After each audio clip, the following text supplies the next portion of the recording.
this is exciting to do this building, and I've heard people say that it's not a real Frank Gehry building. I don't know what that means. It's a real Frank Gehry building. It is, I promise you. I did it. With loving care and feeling for the city that I grew up in. It's close to my neighborhood. The first museum I ever went to was, you heard of it. You heard about the fish in the bathtub. But it is something that's been a long time laboring over with Matthew and Dennis, Donors and Thompsons. We did something that I think is going to be pretty nice. I don't like to blow about stuff until it's done. I don't even blow about it when it's done, but so I can't say it's going to be the greatest thing ever and all that stuff. But I'm very proud of it. Worked hard on it. Can't wait to see it done. The only problem is I'll be 80 years old when it's done. This is Valentine's Day and I'm not home with my wife. And another client has screwed up my birthday next week.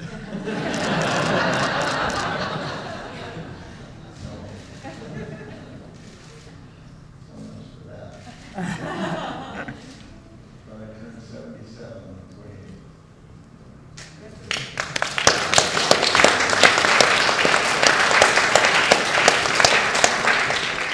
And I'm waiting to be drafted by one of the teams. Still hoping. I guess anybody has questions or you want to? No? So I don't know what to talk about. I'm working, the new stuff, if you're interested, is a whole section of Brooklyn, and we're building an arena for the New Jersey Nets basketball team, which will move to Brooklyn. And the brief for me was, how do you make an arena for 19,000 people have the intimacy that the Disney concert hall has? How do you do that? How do you connect? It's the same issue. How do you connect audience and performer? And if you talk to the players, they all have favorite arenas because that connection is made. And I'm proud to say that Air Canada is one of the highest on the list. When you talk to the players, for me, from the user standpoint, I love going to Air Canada. So it's not great architecture, but somebody figured out that magic between performer and audience and thought about it. And there are very few that do. The thing in LA, Staples Center, the players hate it, the audience hates it. I stopped going to hockey games because of it.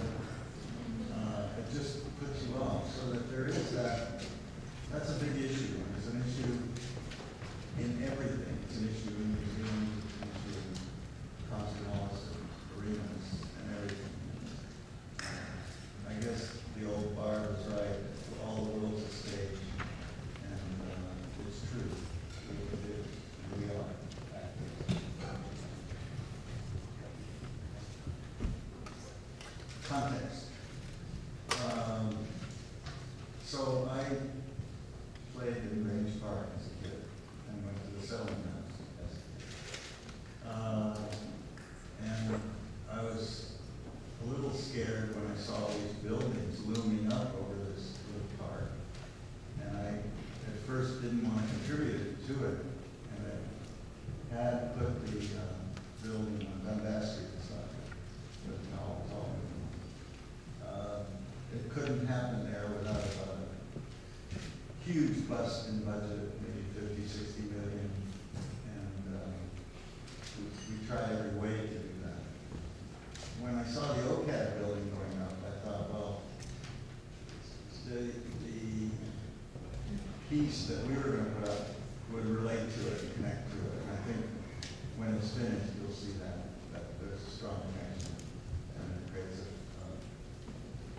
familiar context. The Dundas Street elevation, I wanted it to be inviting. I wanted it to be, to see life in it, and it was easy to create that walkway so that you go through the galleries and come out on the street, on a terrace, which is covered, out to the city. It's something we did in Bilbao, and it really works. It helps with the museum fatigue. If you go to the Met in New York, by the time you get out, you feel like you're being screwed by the time you get out there. And there's no relief at all. So this is the antithesis of the Met. And I think it'll be a welcome quality when we visit shows in the museum. My fantasy is to build a little coffee bar out there. So you stop and have a coffee. It doesn't have to be Starbucks.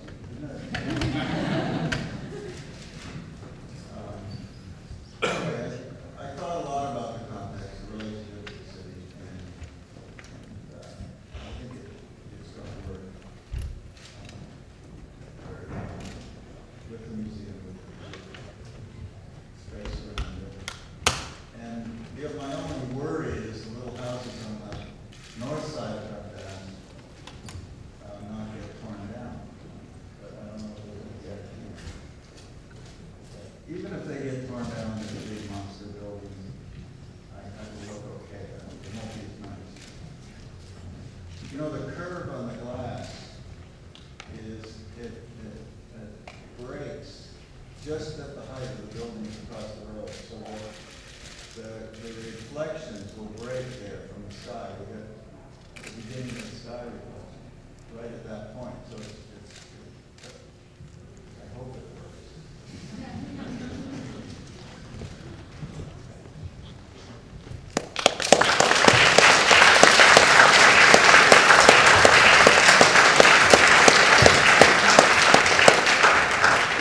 I think if you take a Canadian who moves to California, you get expressions like, I hope it works, I think it's okay.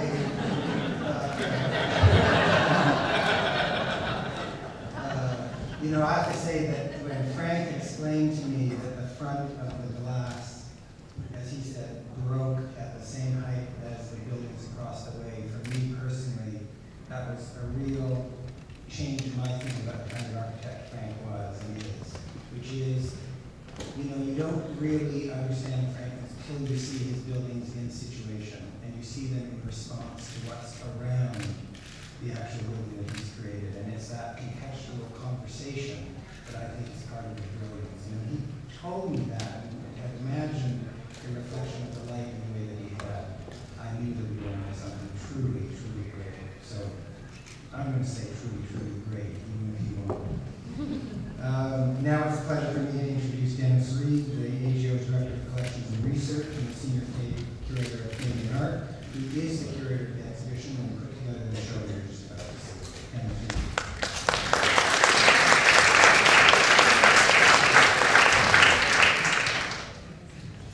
Thanks, Matthew, and welcome, everyone. Our exhibition presents 4 projects completed by Frank Gehry in the past decade, along with Transformation AGO, now in full progress. We focus on his always imaginative response to sight, his innovative use of wood, particularly Douglas fir, and his brilliant organization of complex agglomerations of space, all characteristics played out effectively in Transformation AGO. Organizing an exhibition is always an education, a process of learning, and for me, none so more than this.